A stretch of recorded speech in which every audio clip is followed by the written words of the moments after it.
Good morning, my people. I hope you're doing well. Thank you for coming to another video. This is a video talk about two topics. I think this is going to be the only video I'm going to be making about these particular topics because I find them so basic. But Arizona Animals pointed out that I had not done a video in English about the same topic. I did it in Spanish, but I never did it in English.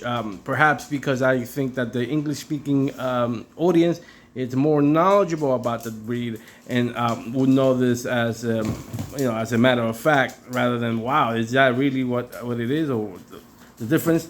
What am I going to talk about?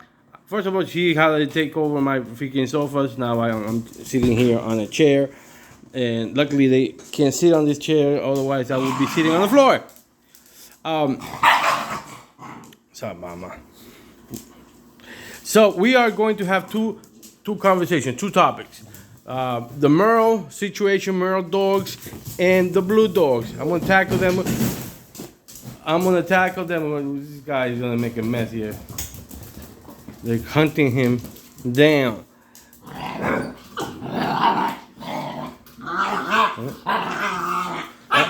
That's the female there. This male. I think this is the two males. The two males hunting the female. But anyway, Merle and blue dogs. Merle, let's talk about blue dogs first. All right, and he's gonna use the bathroom over there. Okay. Beautiful training. Anyway, blue dogs. They are currently in today's American People Terrier as a breed. There is no blue dogs, no game bred, no dogs that came from working stock turn out blue.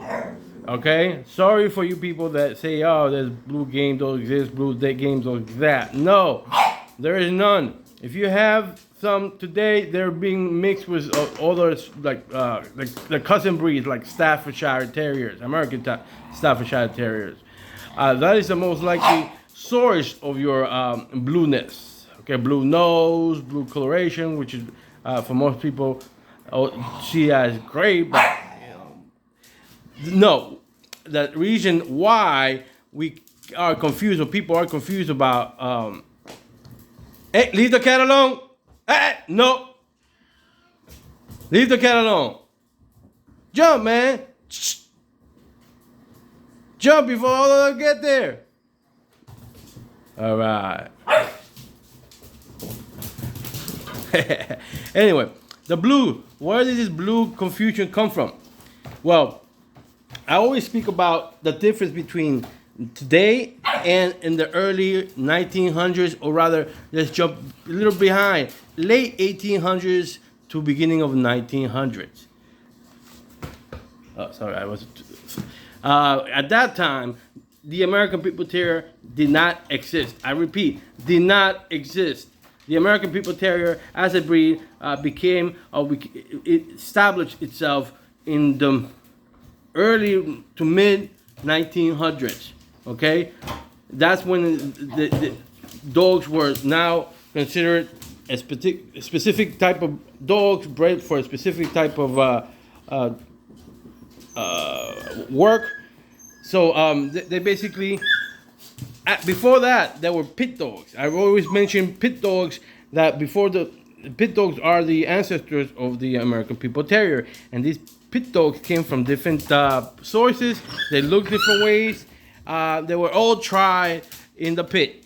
This is where, again, we're talking about 1800s, late 1800s, early 1900s, when all these immigrants started coming to the United States, specifically more like New York, Boston, those areas, because of the Industrial Revolution.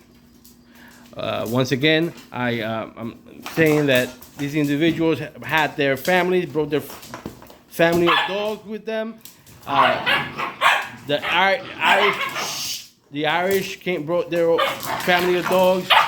The English brought their family of dogs, and the Scottish brought their family of dogs. The family of dogs are more famous from Scotland was the blue pole or the blue pole dogs. These were terrier type dogs with a different mix, with a specific mix that they had, and they were used for fighting in their area. They came here into the United States. They were tried, they were tested, and eventually they did not make the cut. Really, that's how the reality of it. There were pit dogs that were blue when they were the breed was being standardized. When the breed was picking the genetic pool it was going to have, and the strains that have the blue pole in them, and other strains, not just blue pole, those strains that did not work out enough because I didn't mean you, Mama. If they did not work enough, nah, I'm not messing with you, Mama. You can keep doing it. Keep doing it. Let's use another word. If it's not being done sufficiently to the standard that we're trying to have, they were removed from the breeding program. They were removed from the gene pool, and that's really what happened to those dogs. So there is a reason why there's talk about blue game dogs and this and that. I will not have called them game dogs, but I never saw, obviously never read about matches with blue poles on them, in them, and I will have to take a look at my books, my late 1800s to early 1900s. I have two books that talk about dog matches at the time. It's like an old book, and I'm gonna have to review it and see if I could find any talk of blue pole as a breed. But so far, I really don't recall seeing it, but I know they were there. But again, probably they were there at a lower, at a lower level, and again, they did not make the cut for the American People Terrier. And today, blue as a coloration does not appear in the American People Terrier. I'm gonna say, because this is not related. Also, there is a color there's a coloration, kind of like buckskin. It's like a buckskin with a grayish hue to it. It's kind of like buckskin, but on top of it, kind of like a bit of a grayish.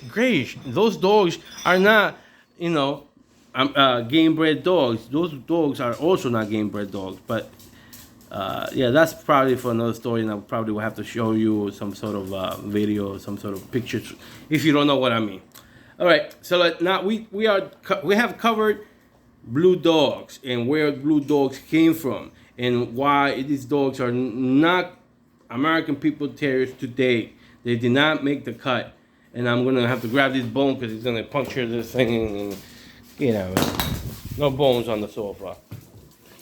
So anyway, now we are going to the Merle. Talk about Merle dogs. Where did these Merle dogs come from? And I will spell the word so in case you never heard of the word. It's M-E-R-L-E. Merle is basically a mutation, a corruption of a gene that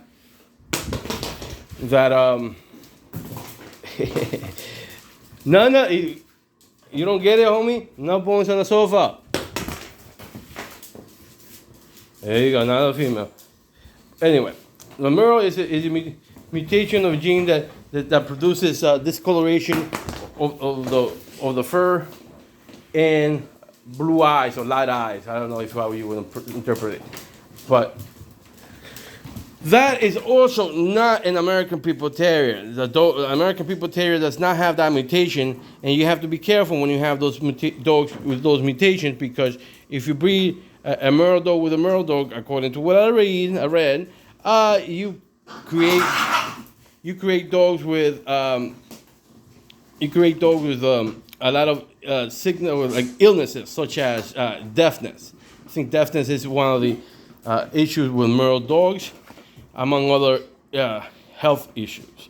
Now, where does the Merle come from, and why do people get confused with is it an American People Terrier or not?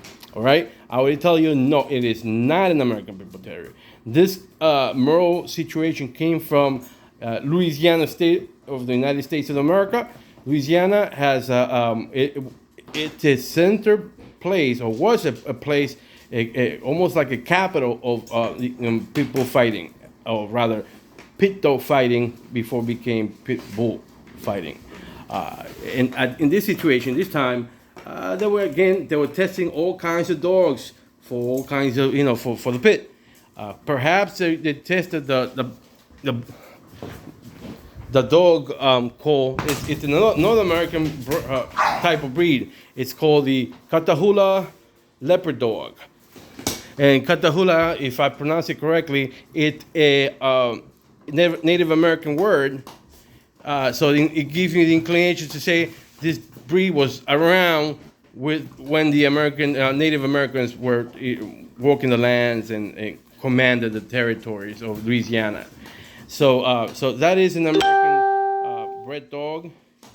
What I read from the standard, it's a very strong, intelligent, and has high endurance, this and that. Perhaps they mixed this with the then American People Terrier, or perhaps what was going to become the American People Terrier. They mixed it, and then they tried it to see if it was going to be a better pit dog.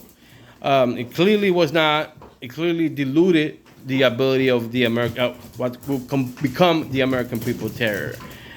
So again, it did not meet the standard. So if at that time they were inbred or bred together for the purpose of making a better dog for the pit, that did not occur. However, if they made it so that it could become a better hunting dog or better guardian dog, then obviously it would make a better dog because it had the tenacity of the dog that will become the American People Terrier, mixed with the Catahoula genetics and what you expect from that breed.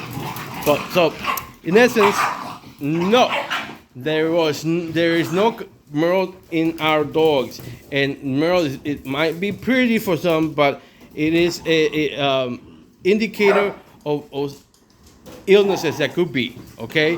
And you should not be mixing or breeding two dogs that have the Merle expression in their bodies. If you identify them as Merle, you cannot breed them together because you are going to double up on that mutation, on that defect, and that is going to cause health issues, okay? So I hope you enjoy this quick video with no music, because I see that people prefer me not to have music. If you have some sort of ideas, maybe because I don't really listen to my videos after I play them. I may listen to them like weeks later, but but I don't know if I tried to make the music low enough so that it just sounds right below my voice. Now that it's fighting me at my voice, so let me know. Give me some ideas. But I'm gonna not use music for now because most people say you either don't care or you prefer. Hey, get out of there! Move. That's not something I want. Move. It's not a hangout spot. But anyway, this is Tony Montana. This was leaving pretty soon. This one is going with my partner. She's the biggest female. She's very rambunctious, and I just wanted to give her some time because my partner has other puppies that are about a month older than her. So I just wanted her time to get confidence, get a little strength, and intelligence, and practice with her siblings. But I think it's time for her to go with my partner. Yeah. So you might not see her much after today or in the next few days, but then I'll try to record her when I see my partner and I go see her. I'm gonna record her to show you how she's growing up, how she's maturing. Anyway, this is Tony Montana. Until next time.